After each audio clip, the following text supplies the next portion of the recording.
Good morning, praise the lord. ప్రార్థించారా? ప్రతిరోజు కూడా మన రోజుని ప్రార్థనతో ప్రారంభించాలి.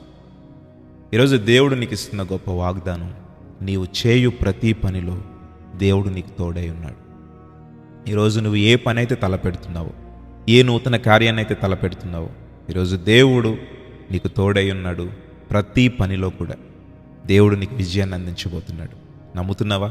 మీకోసం ప్రార్థించాలని ఆశపడుతున్నాను. ఈ ప్రార్థనలో ఏకీభవించండి. పరిశుద్ధుడా, మహోన్నతుడా, ప్రేమ కలిగిన దేవా, నీవు మా తోడుండి మమ్మలను ఎప్పుడూ కూడా నీ సజీవమైన రెక్కల చాటును భద్రపరిచి నీ ప్రేమతో మమ్మల్ని పోషిస్తున్నావు. ప్రభా, ఈరోజు ఎంతమంది బిడ్డలైతే ఈ ప్రార్థనలో ఏకీభవించారో ప్రతి ఒక్కరిని పేరు పేరున దీవించండి.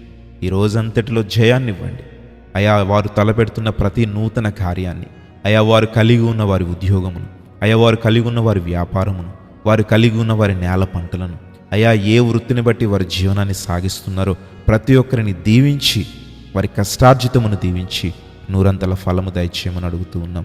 ప్రభువా, నీ కృపను బట్టి అయా, నీ దయలో మేము ఎదుగునట్లుగా ప్రభువా, మాలో నీ యొక్క వాక్యమును స్థిరపరిచి అయా, మా జీవితాలను మార్చమని అడుగుతూ ఉన్నాం. అయా, ఈ యొక్క ప్రార్థనలో ఏకీభవించిన ప్రతి ఒక్కరు వారికి ఉన్న సమస్యను బట్టి, వారికి ఉన్న అనారోగ్య సమస్యలు కావచ్చు, ఆర్థికపరమైన ఇబ్బందులు కావచ్చు, ఇంకా రకరకముల వారికి ఉన్న అక్కరలు కావచ్చు, నీ సన్నిధిలో వారు మొరపెట్టి విడిచిపెడుతుండగా నీవే వారికి విశ్రాంతిని దయచేయమని, వారి కలిగి ఉన్న ప్రతి బాధ నుండి విడుదల, విమోచన నీ ఆత్మ కుమ్మరింపు వారి ఎడల కలుగచేయమని యేసు నామములో అడుగుచున్నాము తండ్రి. ఆమేన్.